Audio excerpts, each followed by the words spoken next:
the draft approaching, and plenty of people saying plenty of things, some of which may be credible, some of which may not be. Ryan Day, Ohio State coach, talking about his quarterback, Justin Fields, who will have Pro Day 1 today. Here's Day.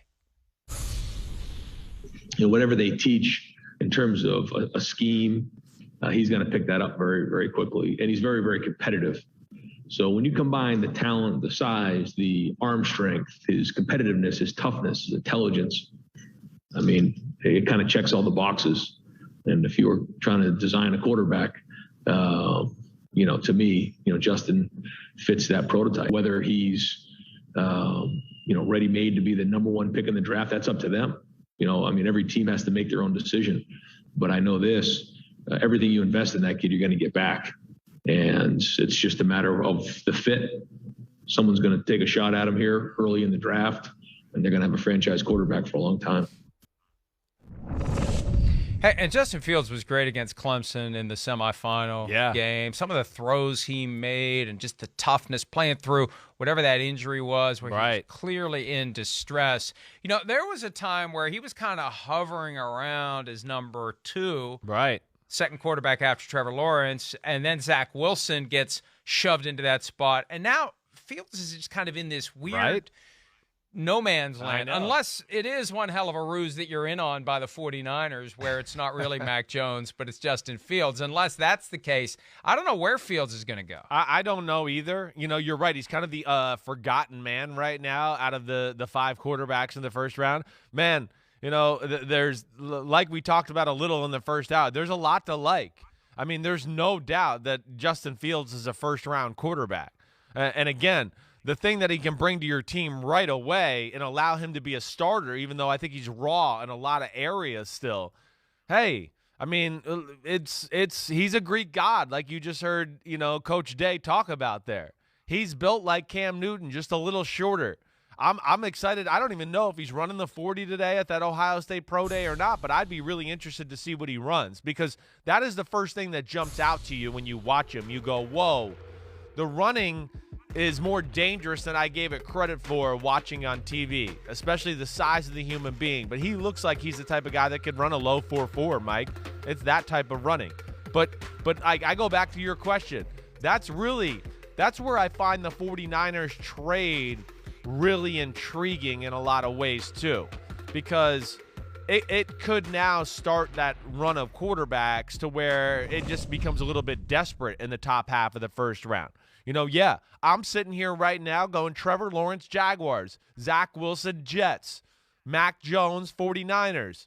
If you listen to anybody in football, they think the Atlanta Falcons are hot on Trey Lance. I mean, everybody thinks that when I hear that many people talking about one guy to a place, and then I even hear guys, who are privately telling me they're hearing that behind the scenes too, that's when I do listen to draft stuff, right?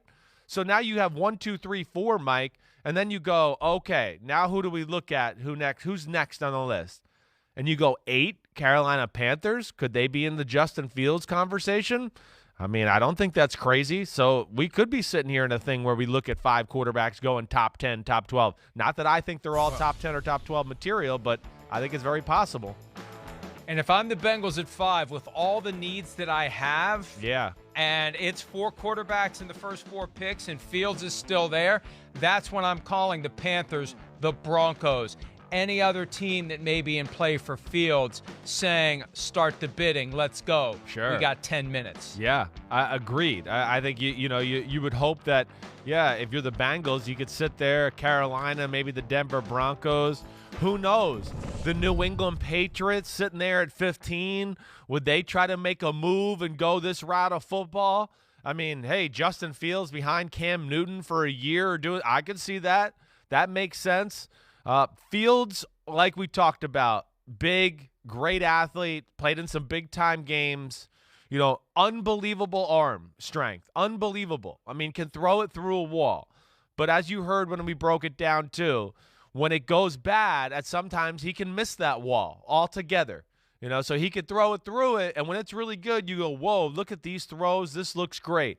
But then all of a sudden he has games and times during a game where you go, whoa, okay, Mechanics are failing. Balls all over the place. Bad decisions, ball all over the place. And that's, to me, where I would love to see Justin Fields get in that situation where he could sit for a year and kind of work on some things and go from there, because there is high-end talent. I just don't think he's NFL ready this second.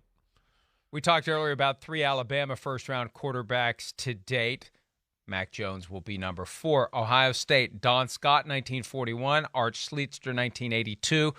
Dwayne Haskins, 2019. Yeah. Justin Fields, if he goes in round 1, as he likely will, he will be number 4. So the thread through the popcorn in this segment is a fill-in-the-blank question. And now that we've discussed Justin Fields, let me ask you this, Chris. Okay. Whoever drafts Fields is getting what? I'm going to say a specimen with a high ceiling. That's what I would say. There's I think a little bit of a low floor with Justin Fields, but I think like the high-end potential is real when you talk about it. We talked about the arm strength and the ability to run and the size of the player and all of those type of things. I mean, they're real. They are. And if you could put that together, then you're going to have something special, in a few years. But those are big ifs, in my opinion, to fix some of the foot issues, to fix some of the arm issues and things like that. And let alone, on film, you see some of the things you saw from Dwayne Haskins and Cardale Jones that were kind of like the things that were concerning a little that way too, as far as Ohio State quarterbacks and just throwing to wide open guys and being, hey, first read, and then, oh no, I don't know what's going to happen after that. That's, to me, where he's raw, and that's where it's, you got to feel comfortable that the guy's going to be able to develop and go in the right way to take him high in the draft. Hi, I'm Mike Tirico, and thanks for watching. Make sure to hit subscribe for the latest news and highlights from NBC Sports.